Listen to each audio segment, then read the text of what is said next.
Mr. JD Vance, it's an honor to be with you here in New York City today on September 11th. And what a somber and difficult day for a lot of people. And, Sure. and we got a lot to remember. Yep. We got a lot to be thankful for today. That's as right. Well. Yeah. Well, thanks for having me, man. It's good to see you. It's my pleasure. It's my pleasure. So I wanted to talk to you about a little bit about 9/11 and just get some of your personal stories. So Sure. where were you on September 11th, 2001? Yeah.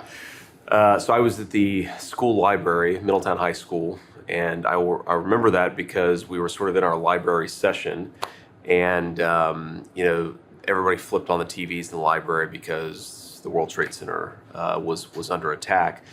And I think we were still in that phase where it's not totally clear whether it actually was an attack or whether it was just an accident. But I was a junior in high school and just sort of watched the day unfold. And obviously we didn't do a lot of schoolwork that day. All of us were just glued to the TV. And I remember going home and, for one reason, the memory that really sticks out, because I lived with my grandmother at the time, my grandmother raised me, is we were really worried about gas, right? Because we sort of realized this is an attack from the Middle East.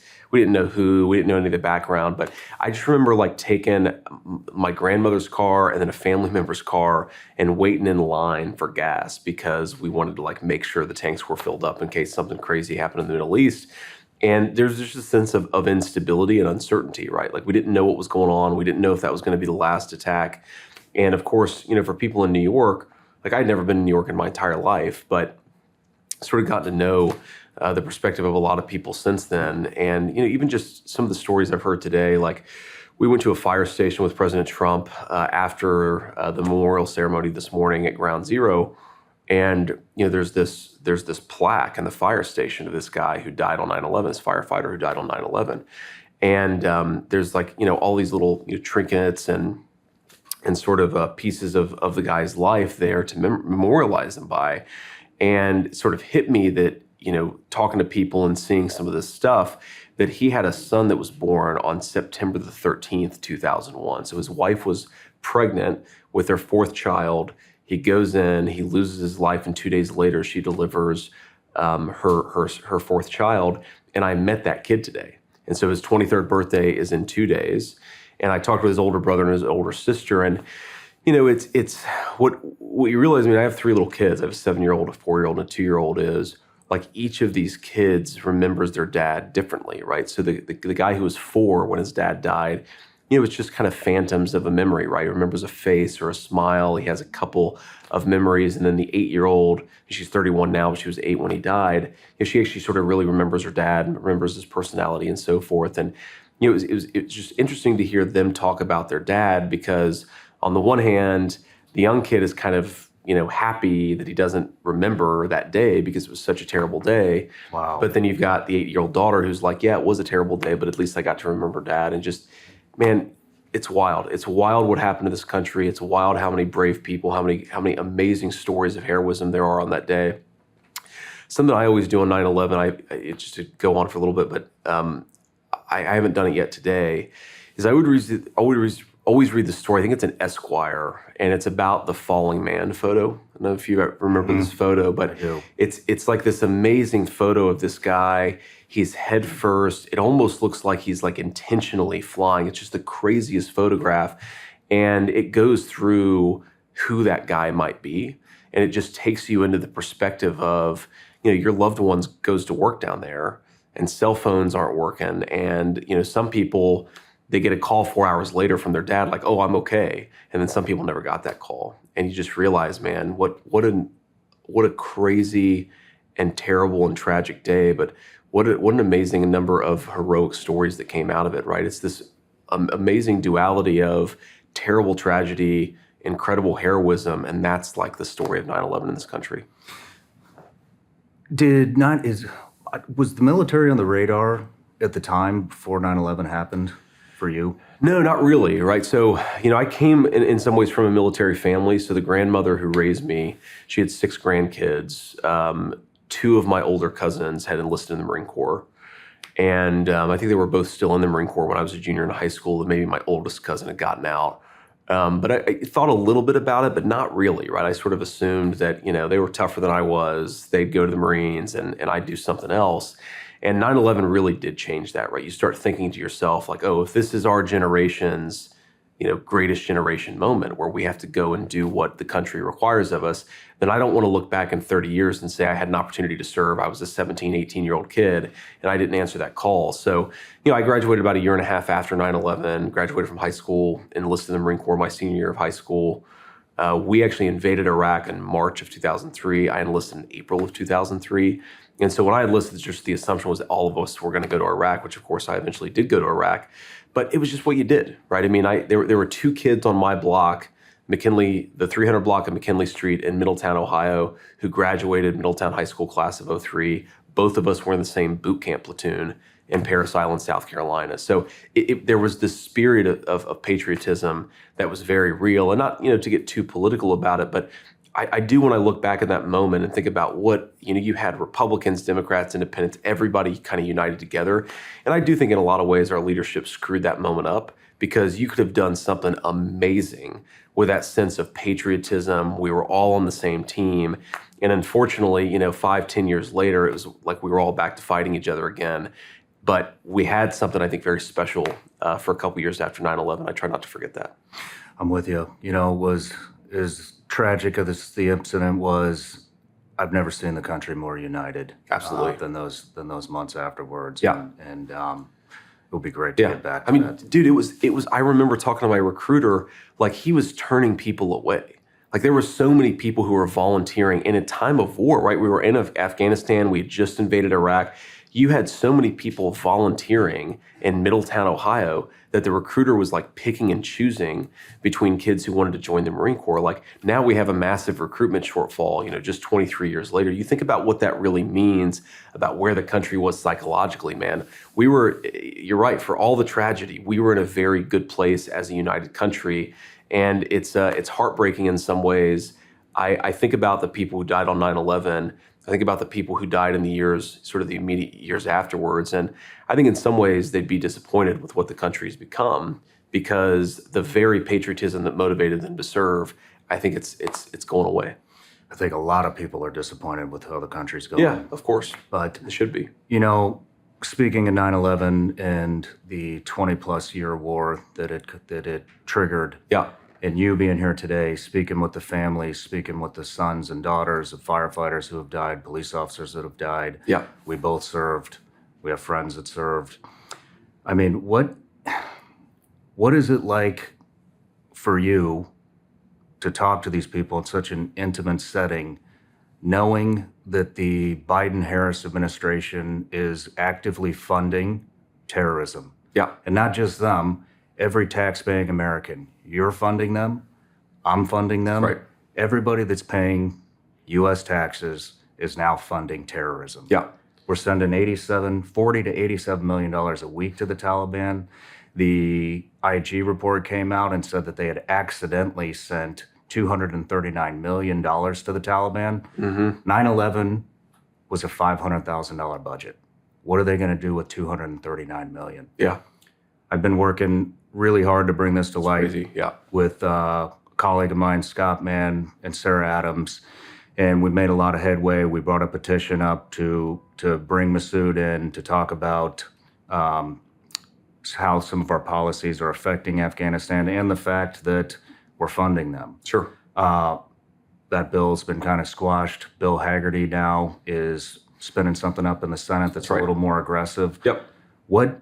And I know we are pending a potential government shutdown on October 1st. Would it be a good idea to shut the U.S. government down if we continue to fund terrorism? Yeah, so it's kind of crazy if you think about it, right? Because the Taliban, so Al-Qaeda, of course, was the organization that planned 9/11, but they had the explicit support of the Taliban, right? It's like, North Korea and China during the Korean War, right? These guys are working hand in hand. They're working in the same territory. And the idea that we're now sending hundreds of millions of dollars to the Taliban after they've taken complete control of the country, and of course, they've got a lot of our military equipment there, it's completely insane. And, just on the mechanics of a government shutdown fight. So I've been in the Senate all of 2 years. I've never voted for continuing resolution, in part because of this very issue. And what I mean by continuing resolution, like you can do two things in the budgetary process, right? You can basically take what you've done and rubber stamp it for another 3, 6 months, or a year. That's a continuing resolution. Then there's the traditional appropriations process where you actually go in and say, why the hell are we spending money on that? Should we be spending less money on this thing, more money on this thing? And you actually have the real budgetary process that leaders should do, right? I don't like the continuing resolutions because you do this exact thing, right? You're rubber stamping more money for organizations like the Taliban. By the way, while we're on that topic, rubber stamping more money for the open border, because you talk to people, right? And one of the biggest fears with the open border, I mean, there's a lot, but one of the biggest fears with the open border is, okay, how are all those people getting into our country? We know in 9/11, we just had garbage security. A lot of them flew in, were training in American flight schools. We now know that there are thousands of military-age men who've come through that southern border from places like Afghanistan, Iran, and so forth. And so, yeah, man, why shouldn't we be trying to force this government shutdown fight to get something out of it that's good for the American people? Like, why have a government if it's not a functioning government? And if you have a government that's spending hundreds of millions of dollars funding terrorism and then facilitating those people to come across the American southern border, it's totally insane. I mean, it's asinine. I mean, people cannot afford school supplies for their kids. It's crazy. But we're sending $1 billion a year to a terrorist organization. Yeah. After, by the way, they killed 13 of our Marines, or I guess, 11 Marines and a couple other service members just a year ago, actually, just 3 years ago, almost exactly 3 years ago today. Like, if that can't motivate our leadership to get off their asses and actually say, we're done funding the Taliban, then what would actually motivate it?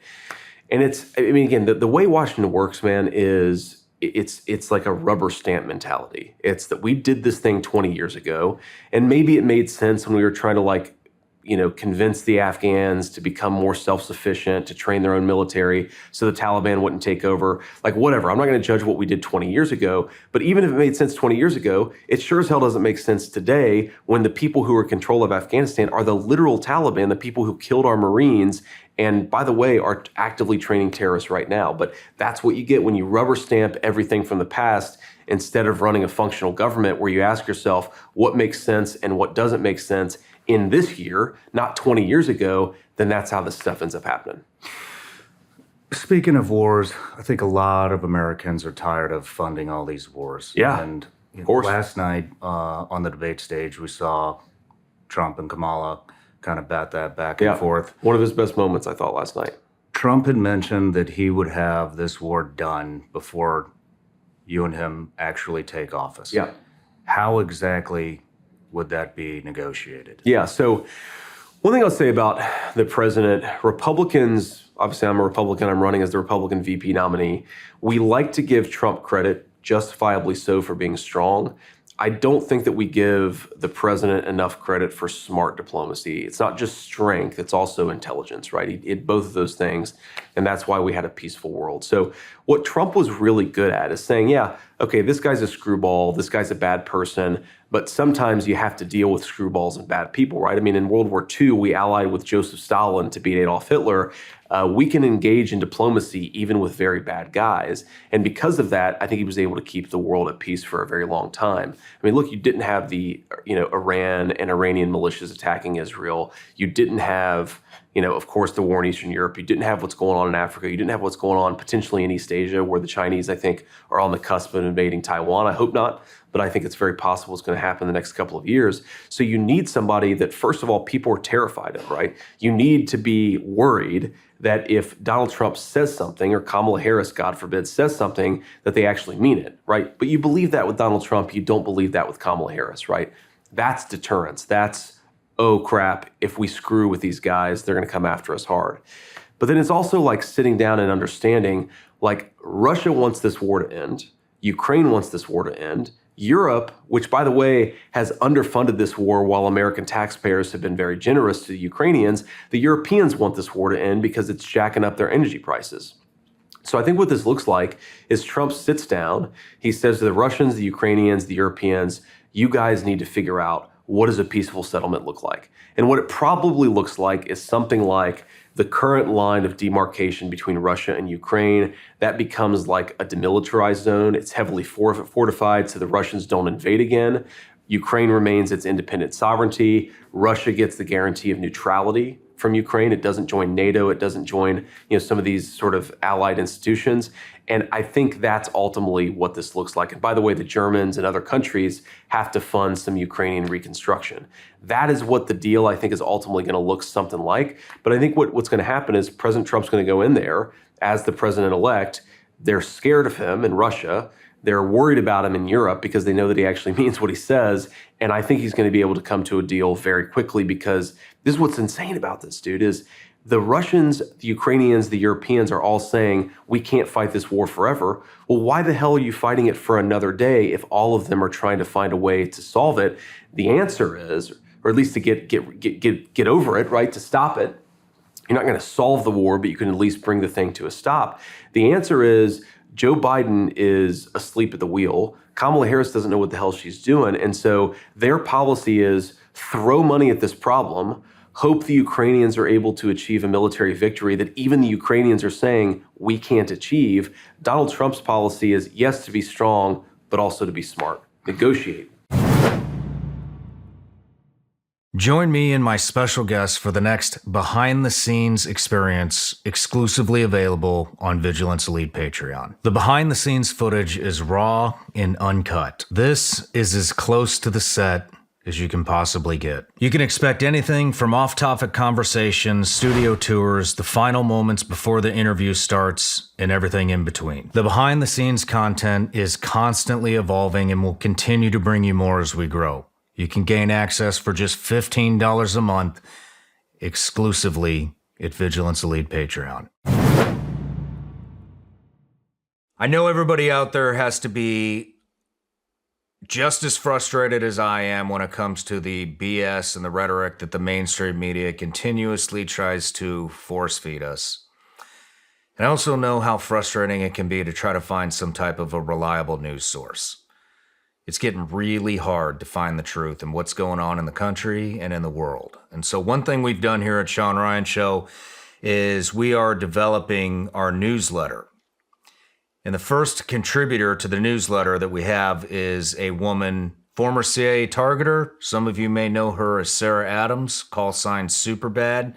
She's made 2 different appearances here on the Shawn Ryan Show.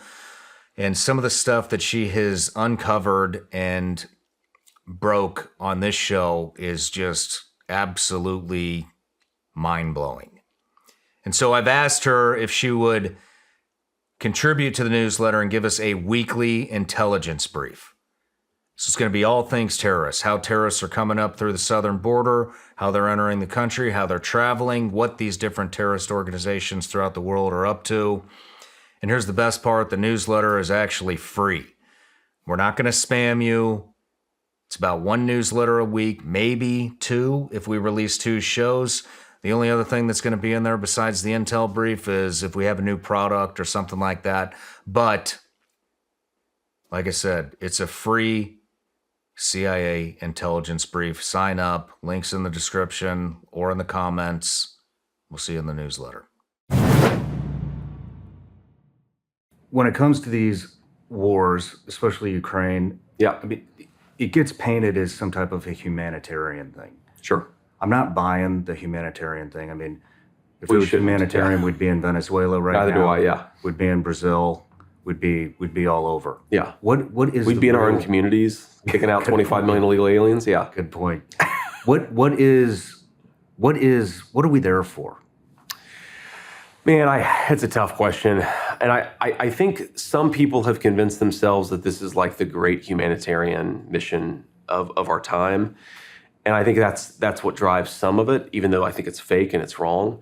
I think some people have convinced themselves this is like a war of good versus evil, right? Or Russia evil, Ukraine good. And once you get yourself in that fairy tale mindset, you can justify a lot of stupid activity and a lot of stupid decisions because of course, we always want to support the good guys. But maybe the truth is the Russians shouldn't have invaded, but the Ukrainians have got a lot of corruption problems too, right? It's a little bit more complicated than that. And unfortunately, you have no American leader who's willing to actually understand what's really going on over there. I mean, I think that some people, look, are going to get rich from that war. You talk about, BlackRock and some of these major financial institutions talking about spending hundreds of billions of dollars on Ukrainian reconstruction. We know the stock prices of defense contractors have skyrocketed since the Ukraine war started. So it's like a complicated mixture, right? Some people are getting rich. Some people are convinced they're the good guys. Some people are convinced this is a great humanitarian mission. And it ends up leading to a very stupid place. And it's one of the reasons why I just want Kamala Harris and Joe Biden to say, what the hell are we doing? What is the goal? What are we trying to accomplish? And the fact that you don't have a president or a vice president who can articulate that means we probably shouldn't be there to begin with. Is there any validity to the point that Crimea sits on a very large natural gas deposit? Oh, I'm sure there's a huge part of that, right? I mean, look, Ukraine is not just Crimea, but is a very resource-rich country, right? And it always has been, and it's got great agricultural resources, it's got great natural gas resources, and again, a lot of wars get fought over natural resources, and I guarantee you both the reasons the Russians are interested in part, the reasons the Europeans are interested in part, and certainly a lot of American investors, it's got a lot to do with money. Let's just be honest. Would it be in our best, if it is, and we're there to build the infrastructure to get that natural gas into Europe, would it be in our best interest to stay there and see Ukraine hold on to Crimea? It seems like that would be good for U.S. interests. I think that the problem is there are a lot of risks to us of staying there and trying to encourage the Ukrainians to hold on to Crimea, right? The question is, how many American lives would it cost to do that? And if the answer is more than zero, then I'm out, right? I'm sick of wasting American lives being the policeman of the world. The other thing, dude, is we got plenty of natural gas resources ourselves, right? This is one of the things that's so stupid about our Russia policy. With the one hand, we're saying that we want to save, or we want to prevent the Russians from funding the war machine. We want them to get out of Ukraine. With the other hand, we're shutting down our own energy resources and shutting down the European energy resources. Well, who does that make rich? Russia, right? So the one hand, we're going to sanction Russia. With the other hand, we're going to get them rich with natural gas and oil resources. It just doesn't make an ounce of sense. Let's move to Israel. Yeah. The other war that's going on. What is our position there? Man. Well, what our position should be is that we want Israel to end the war as quickly as possible. We want them to destroy Hamas, and we want them to actually build some alliances with the Arab Gulf nations so that the Saudi Arabians who don't like Iran, the UAE, which doesn't like Iran, and the Israelis, which don't like Iran, can provide a kind of regional counterbalance, right? Like that's how alliances work, right? They don't like each other on everything, but they don't like Iran. But they can't do that peace process. The Israelis and the Saudi Arabians can't come together while Israel has Hamas in its backyard, right? Doesn't make sense for Israel, doesn't make sense for Saudi Arabia either. So what we should be trying to do here is get the war over with, destroy Hamas, and restart that peace process. What our actual policy is, man, as far as I can tell, is on the one hand, we say we want to prevent civilian casualties. Well, on the other hand, we don't give the Israelis the weapons that allow them to minimize civilian casualties. We only give them the weapons that allow them to maximize civilian casualties. And we're also telling them, we want you to finish the war, but you can't prosecute the war in a way that allows you to actually destroy Hamas.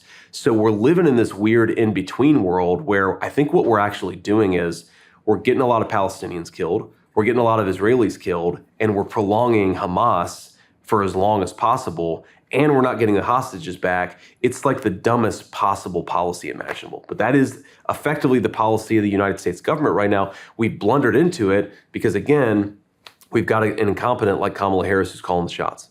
Could you be a little more specific on maybe what a successful conclusion to that war looks like? Yeah, I mean, I think you have, obviously, my understanding is right now, pre-war, I should say, you had 25 Hamas viable fighting battalions. Now they've got it down to about 4.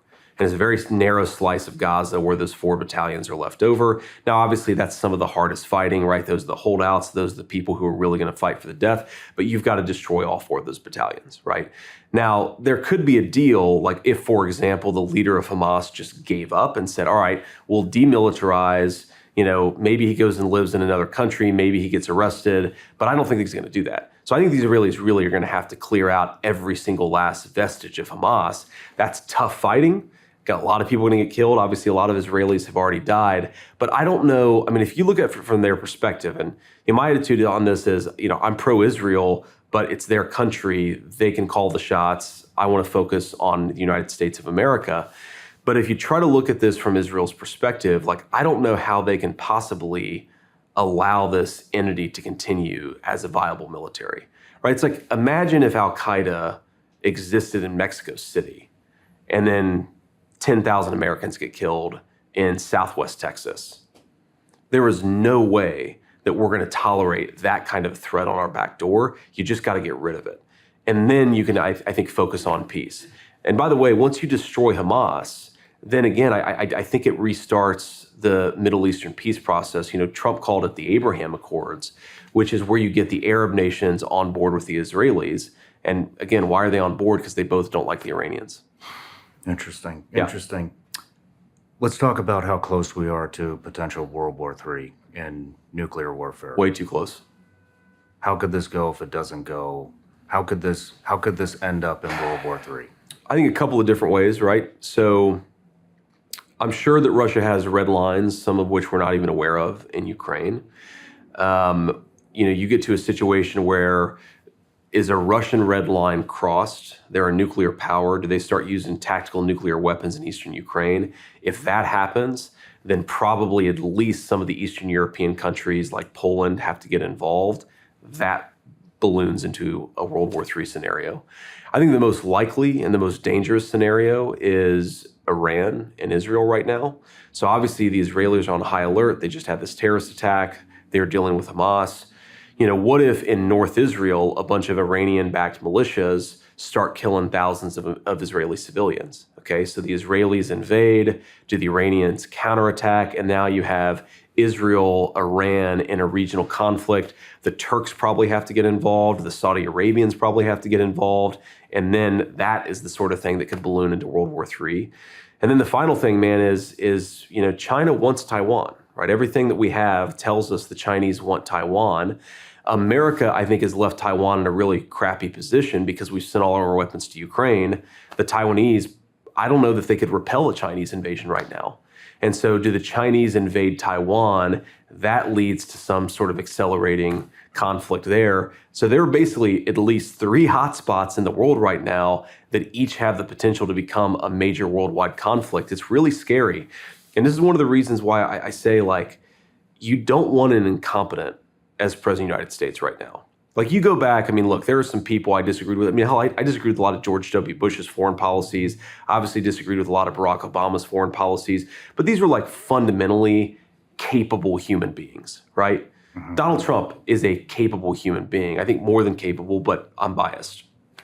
Kamala Harris is not a capable human being. Like, do you really want, in the midst of a high-pressure conflict, her negotiating with Xi Jinping about Taiwan? Or do you want her over there in Moscow or Kiev negotiating with the Russians, with Vladimir Putin about the peace settlement in Ukraine? This is scary, scary stuff. And you're talking about a person like Kamala Harris who can't even answer a simple question without retreating into slogans and talking points. What about when the cameras are off and she's in a private room with world leaders? That's scary, scary stuff. And that's maybe what worries me about more than any of her domestic policies is what happens if the shit hits the fan? I don't think Kamala Harris can handle it. Why do you think China hasn't made a move on Taiwan yet? It seems like every chess player on the globe has made the move since the Biden and Kamala took office. And so why hasn't China made their move yet? What are they waiting for? I think there are a few different explanations, and maybe, all of them are true, at least a little bit. I think one thing is, even in a relatively weakened position, it's not an easy military maneuver. So maybe the Chinese don't want to kill a lot of people, especially their own people. Maybe that destabilizes them politically. That's one solution, or one possible answer. I think another possible answer is, look, Xi Jinping, my understanding, and this is all, guesswork, we're sort of judging with imperfect information, but my understanding is that he is not in the strongest position politically right now, that 5 years ago, or maybe 5 years in the future, he'll be in a slightly stronger political position.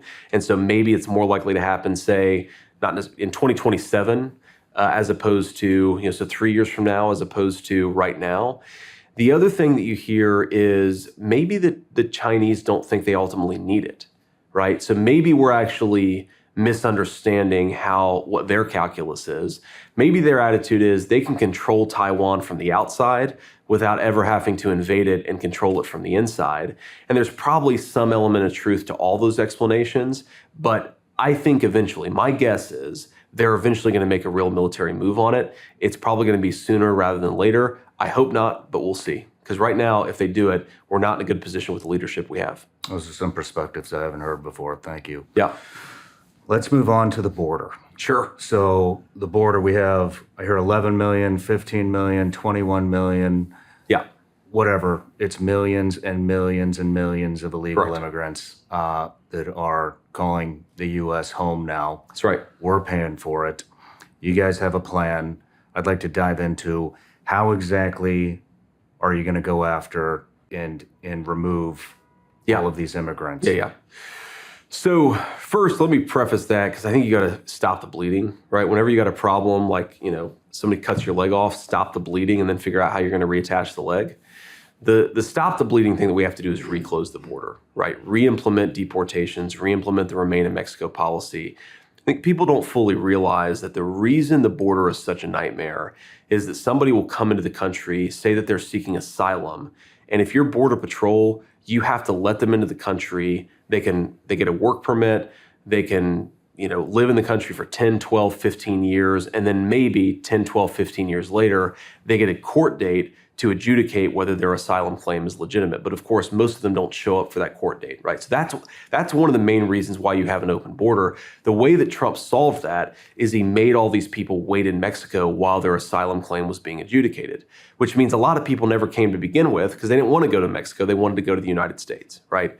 So you re-implement those policies, you get illegal immigration back down much lower. It's well north of 10,000 a day under the last couple of years of Kamala Harris's leadership, get it much lower, and then you figure out what to do with I think it's probably 25 million illegal aliens who are here right now.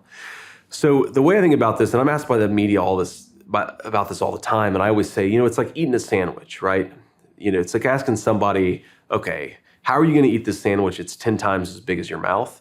Well, you take the first bite, then you take the second bite, then you take the third bite, right? You do this sequentially, and I think that's how you have to think about it. So you start with the million illegal aliens who are violent criminals, who have committed violent crimes in the United States of America, and you do everything that you can. You round them up, you get them out of this country. You just have to, right? Those are How the most do you know violent. who the criminals are? Because most of them have actually committed crimes in the country, Okay. right? So either they're in American jails or they were released. I mean, Kamala Harris has released a lot of people who are arrested for committing violent crimes, and then some of them go on and commit further violent crimes. Some of them are just bouncing around. They probably are committing crimes but not being caught. But that's a real law enforcement focus. Get the violent criminals out of here and you focus on them. And I think there are a few other things that you got to do to make it, frankly, harder for illegal immigrants to take advantage of the country, right? You got to end the Social Security fraud and the Medicare fraud so that people aren't able to get free benefits, free health care. What I think we ought to do, I actually have a piece of legislation on this in the Senate, is you tax remittances, right? Because you think about somebody comes in here, they're an illegal alien, they're working, and they're sending all their money back home. They're not going to send their money back home if you tax the money that they're sending back home. So they'll go back to their country of origin. And if they want to come, maybe they'll apply for a legal pathway, but they're not going to come in illegally. And then I think you also got to make it harder for employers to hire illegal labor, right? I mean, this is one thing that I think, Republicans, we've got to sort of accept is part of the problem is illegal aliens breaking our laws. Part of the problem is employers are encouraging them to come in and break our laws because they'd much rather pay an illegal alien under the table than pay an American worker. And so I think you do those things, focus on the criminal migrants, deport the people you've got to deport, make it harder for illegal aliens to work in this country. I think you solve a whole chunk of the problem. How would we tried to lock the border up first go around. Yeah.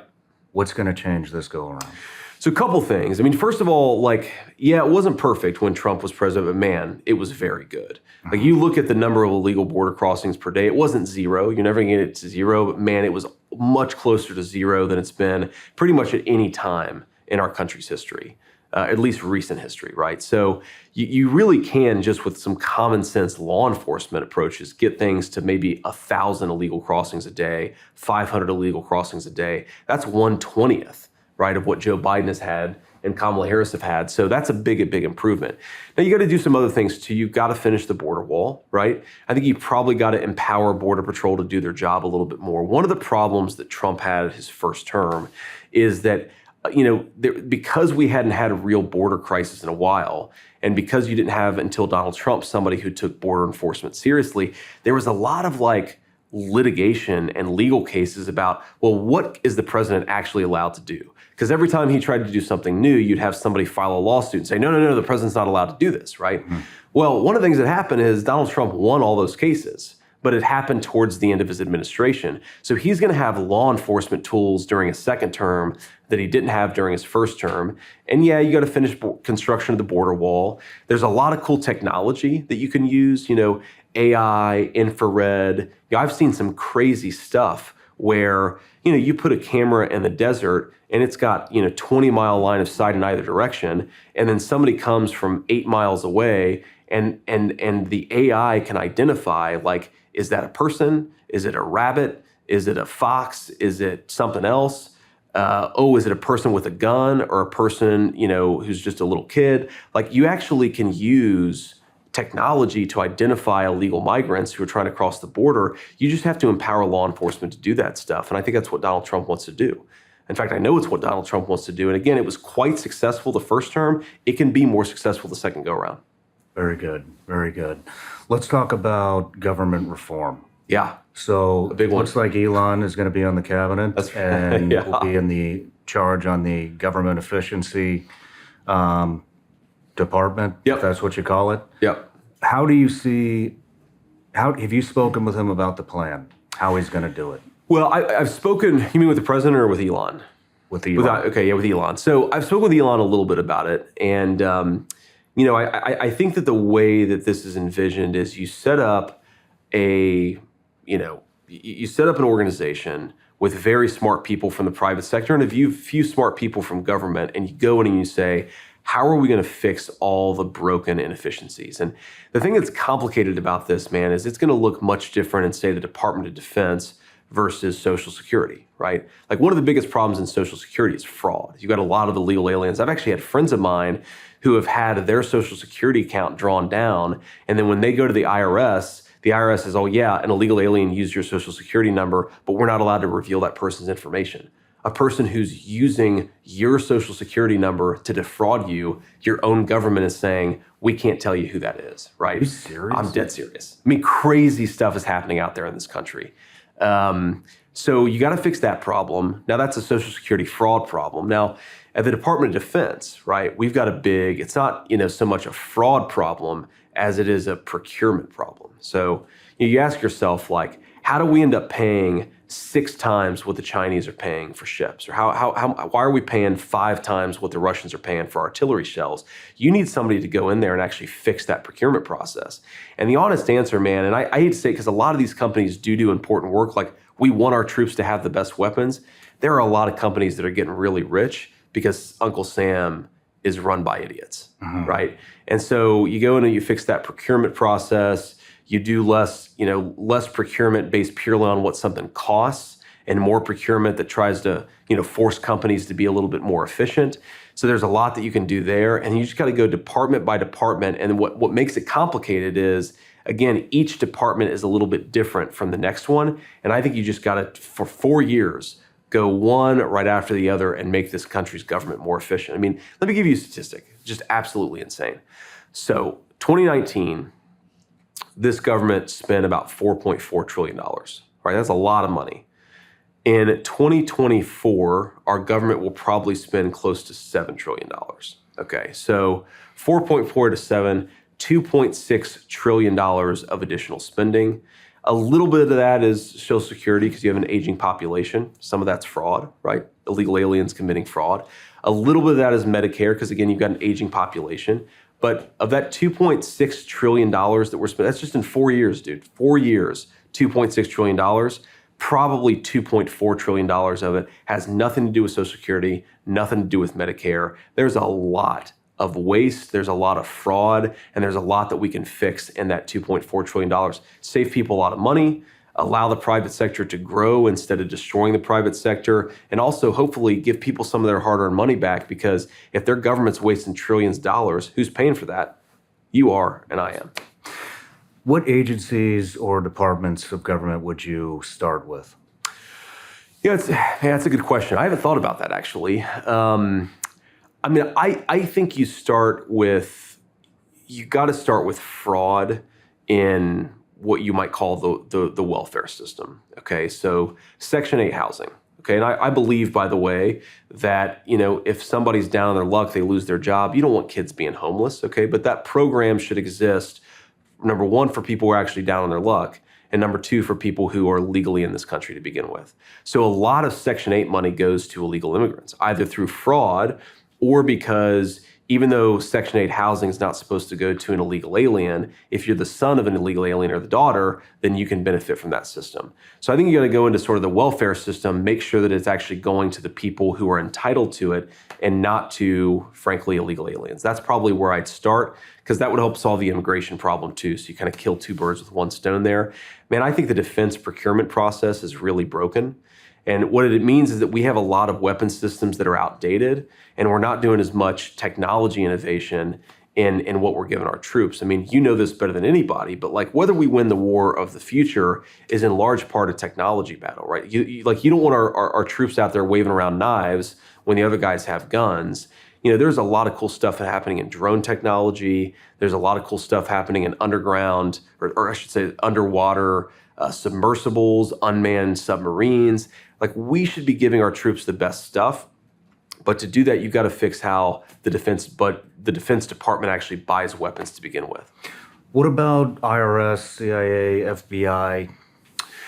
Yeah, so I don't think the CIA wastes a ton of money. So that's not an efficiency problem, but I think it's corrupt, right? That's just a basic, like, there's lawlessness within our intelligence services. We know this after the 2016 Russia hoax. I mean, we have to remember there are actually members of the intelligence community who are leaking stories to CNN that, like, Donald Trump was paid off by the Russians. Totally fabricated. None of those people have been fired. And they ran the same playbook in 2020. Remember the Hunter Biden laptop story, that they used our own intelligence services to justify big tech censoring that story, right? Why did Google, Facebook, Twitter, why did they all censor that story? Because some of the members of our own intelligence services, the FBI, the CIA, were telling them, you're not allowed to run this story because it is Russian disinformation, right? So you have to fix that problem. I don't think you save a lot of money doing it, but you make the people's government work better, which is maybe the most important thing. Interesting. With your discussions with President Trump and Elon Musk, is there any estimation on what percentage of the government we can see go away? I think when he took Twitter, it was he cut 80% of the workforce? Yeah, that's right. That's right. What can we expect within our own government? I go back to that number of, okay, we're spending $2.4 trillion more from 2019 to 2024, and what are we actually getting out of it? I think a lot of that money. You can make a lot of that money go away. Or I shouldn't say go away, you can give it back to people who actually earned it rather than have it being misspent by government bureaucrats. I think you can fire a lot of, or at least, get rid of a lot of the federal workforce, right? I don't know if it's 80%, but it's a lot, because look, there are a lot of people. I mean, look, if you go to Washington, D.C. right now and you go to the Social Security Administration, there are a lot of people who aren't showing up to work. And you know why they're not showing up to work is COVID. They're still doing remote work in some of these agencies. Like, if your job is not important enough for you to show up and actually do it, then maybe you shouldn't be collecting a taxpayer check to begin with. And so I think there's a lot that you can cut. There's a lot of efficiencies you can get out of there. And I really do think you can save hundreds of billions of dollars, maybe even trillions of dollars, just by making the people's government work more efficiently. Perfect. Yeah, but so just on this point, one more thing there is, like, okay, think about this. So I'm sure you've used the VA system before. I know I have. When I got out of the Marine Corps in 2007, the VA was the main way that I got healthcare from 2007 to 2012. So here's my read of the VA. Being a senator, dealing with the VA, but also experiencing it personally, probably 95% of the people who work at the VA are fantastic human beings. But then you've got like a small slice of the VA that's bad apples that make it really hard for everybody else to do their job. This is why veterans spend 3 hours on the phone trying to get an appointment. This is why you have people committing suicide because they're waiting 28 days to get an appointment with a doctor. Like just crazy, crazy stuff. But it's a small sliver of the VA. You got to fire those people, right? Give the people who are doing their job a raise, a promotion. Fire the people who aren't doing their job. You save money. You also make these agencies work better for the American people. That's interesting. I mean, I'm a veteran as well. Yeah. I tried the VA system. I never walked back, and so I am curious to know: would you ever consider privatized healthcare for veterans? I think I'd consider, and Donald Trump was really good at this, doesn't get enough credit for this particular innovation, but giving veterans more choice, right? So, let's say you're in a rural hospital, your closest VA is 120 miles away. Why force a veteran to drive 2.5 hours to that VA facility when he can get cheaper and good care right in his backyard, right? So I do think that we ought to open up choice and optionality for veterans. I think that there is areas where the VA actually works very well. So I wouldn't say get rid of the whole thing. I would say give people more choice. I think you'll save money in the process. You also give veterans a lot more optionality. Okay. Speaking of technology, you being a tech venture capitalist, you understand the importance of AI technology. Sure. Xi Jinping has said the winner to the AI race will achieve global domination. How are we going to get in that mix? Especially with our power grid. I mean, we need more power to power artificial intelligence. The left wants us on this green initiative. They don't want to go nuclear. Yeah. I mean, how are we gonna compete?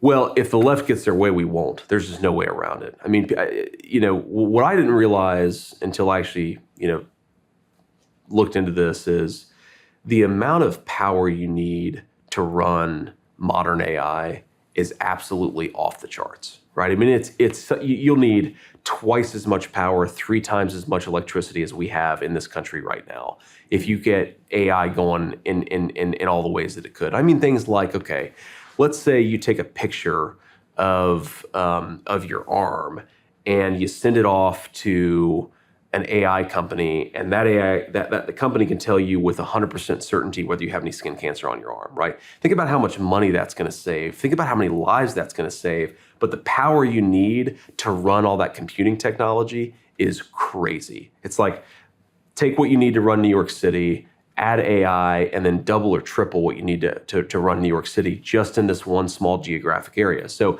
number one is you've got to unleash American power. Now, the good news is we actually have it, right? Between nuclear, natural gas, and everything else, we have the power that we need. We could run an AI economy for 500 years just with the natural gas that we have in Ohio and Pennsylvania. The problem is Kamala Harris won't let us get that stuff out of the ground.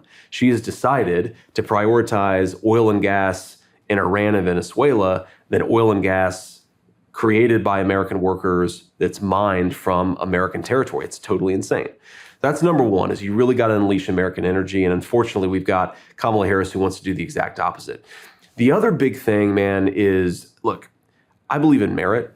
Whether you're black, white, I don't care where you come from. I don't care who you sleep with. Like, I want the best people for the job. And the way that we lose the AI race is by all of this ridiculous diversity crap that forces companies and forces innovators to not hire the best people.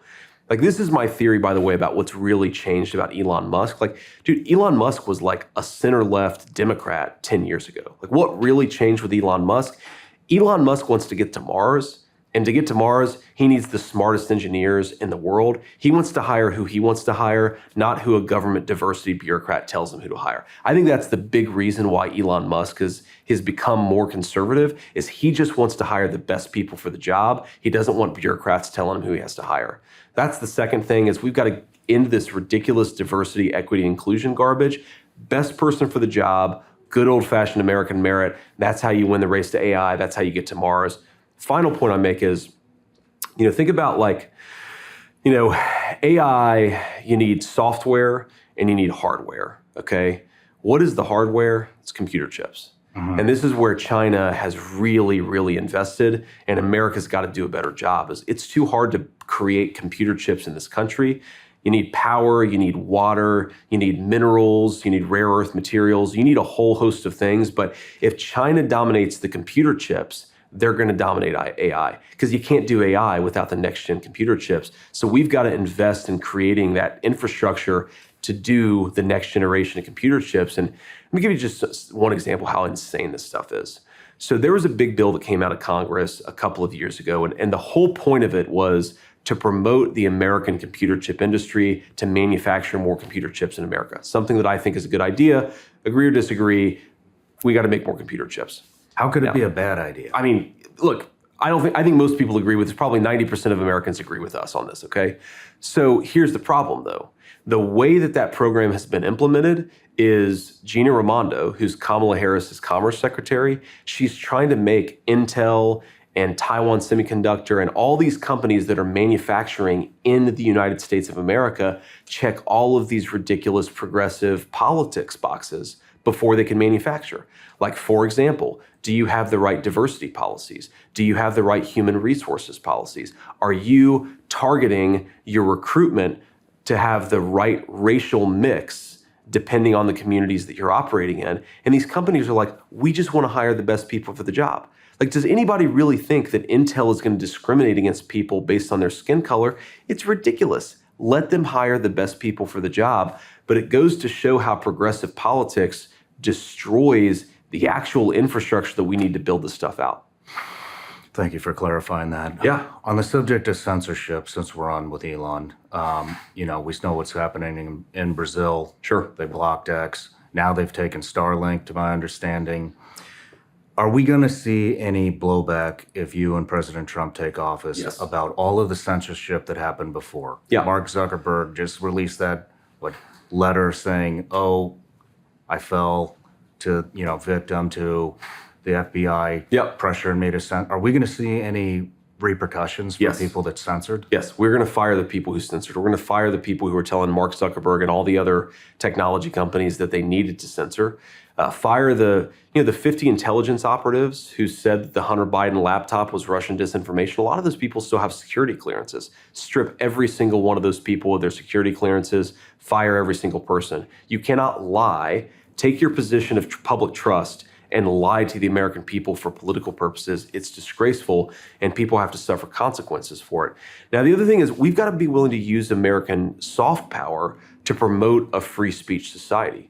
So you talk about Brazil, the leader, I forget exactly which official it was within the European Union, but sent Elon this threatening letter that basically said, we're going to arrest you if you platform Donald Trump, who, by the way, is the likely next president of the United States. So what America should be saying is, if NATO wants us to continue supporting them, and NATO wants us to continue to be a good participant in this military alliance, why don't you respect American values and respect free speech? Excuse me, it's insane that we would support a military alliance if that military alliance isn't going to be pro-free speech. I think we can do both, but we've got to say American power comes with certain strings attached. One of those is respect free speech, especially in our European allies. Like, look, I'm not going to go to some backwoods country and tell them how to live their lives, but European countries should theoretically share American values, especially about some very basic things like free speech. This is my last question. We're running out of time here. And I talked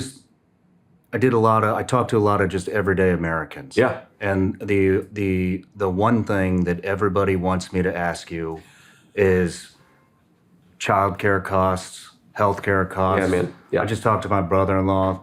He's paying Yeah. $60,000 a year on childcare and crazy, healthcare man. costs. Yeah. And so, Kamala voted against the childcare tax credit. Yep. Several years ago. That's right. How are you and President Trump going to make healthcare, childcare, these kind of everyday necessities more affordable Yep. for everyday American people? Yeah, so it's funny, man. Kamala Harris says that she now supports the child tax credit. The biggest expansion of child tax credit was when Donald Trump was president, and like you just said, she voted against it. And this is one of the reasons why Trump joked last night at the debate he joked like she's going to put on a red MAGA hat because every position that she once held, she's running away from, and she's running to Donald Trump's positions because they're smart and because they're popular. But I think it's important, like, don't believe what Kamala Harris says that she wants to do. Believe what she's actually done and what she's actually failed to do. But on childcare costs, I think there are a couple of things that we got to do here to give Americans more choice. But also, I think if you give them more choice, you can lower costs in the process. So you ask yourself, there's a lot of federal support that goes to childcare, but it's kind of crazy. It only goes to one particular model. And that model is a daycare center that you pay for, which, look, a lot of families want to rely on that model. A lot of families need to rely on that model. I'm not saying we penalize them, but we should allow other families who want to use different things to do that too. Like, for example, let's say that your church wants to have a daycare system set up. A lot of people would prefer to have their daycare also be their church because they know those people, right? They trust those people already. If they've already got a relationship through their church, the federal government does not help church-focused daycare centers. They do help a lot of non-church-focused daycare centers. So if you're a nonprofit organization and you are in the community and you want to set up a daycare center, we should not be penalizing you for wanting to do that. You ought to have the same support that everybody else has. Another example of this is, let's say, for example, you have an aunt, an uncle, a grandparent. They'd like to help you with the kids, but for financial reasons, it's just not possible. There are a lot of ways in which we make it harder for grandparents to play a role in the childcare of their grandchildren. And again, like, some people don't have access to grandparents, and that's fine. But if your grandparents are there and want to help, we should be giving them the same supports that we give to external daycare centers. But there's so much federal money, so much taxpayer money that goes to just the daycare center. It should be going to the nonprofits too. It should be going to the churches too. And I think it should be going to the grandparents and the aunts and uncles too. And if you spread out and gave people options, right, gave people more choices, then that means those daycare centers are under less pressure. You have fewer people who are trying to use those resources, so it drives down the cost of all childcare. And it is the craziest federal policy that we basically, and we have these things called child development block grants, and there are other federal programs, and it subsidizes one model of childcare. Give Americans choice. Let them do what they want to do, and I think that will lower the cost of childcare for a lot of American families. Thank you for that. Yeah. If I could, I have one Please. more question to pop in. Absolutely, man. I asked President Trump this when I interviewed him a couple of weeks ago, and I said that I thought that the most challenging part of your campaign was the women vote. Yeah, sure. How are you guys going to win over the women vote? I mean, Taylor Swift just came out last night. I saw and that. Endorsed Kamala. Well, look, all respect to Taylor Swift. I don't think that billionaires endorsing candidates, celebrities endorsing candidates really matters that much. I think that we have to make our pitch to the American people. And in particular, there are issues that affect all Americans, but I think affect women voters in particular. So public safety, right? Women voters want their kids to be able to grow up in safe communities. They want their kids to not be affected by the terrible fentanyl that's coming across the southern border. I mean, I was in Georgia the other day, and these cops showed me fentanyl disguised as child's candy, nerds, like nerds candies, because the cartels are using this to get around our security protocols. But what happens when you're a mom and your kid picks up a packet of candy on the playground and it kills them because they ate a piece of candy and it happened to be fentanyl that a cartel had brought into our communities? Or, let's say you're a single woman and you want to ride the New York subway, or you want to walk through Central Park in public safety, but Kamala Harris has allowed millions of criminal migrants to take control of your communities.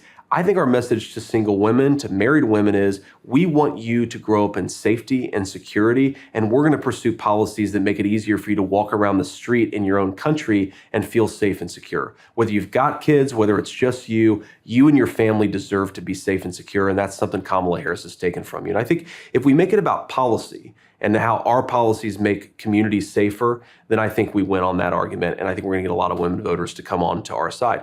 Another issue, right? We know this in reality. I've been told that about 70% of the grocery shopping in this country is done by women, okay? So like, I like to go to the grocery store. So in our family, I do more of the grocery shopping than my wife, but I think most families, the wife tends to do more of the grocery shopping. Okay, so they're affected by the rise in food.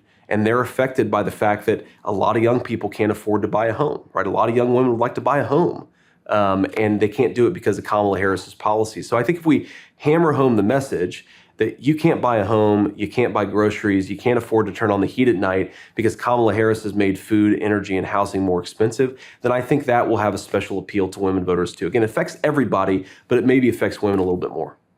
Thank you for clarifying. Of course. Well, Mr. Vance, I Call me just want to JD, say please. that I'm a former SEAL and CIA contractor. I have a lot of colleagues that I keep in touch with who are still in and out. Everybody is behind you guys, Thanks, including man. me. I wish you the best of luck. And I have one more thing to say. Not everybody's going to vote. So if you are going to vote, go drag a buddy out. That's exactly Get right. him to vote. And that's how we win this thing. That's how we win this thing. Thanks, man. God Good bless. to see you. God bless you.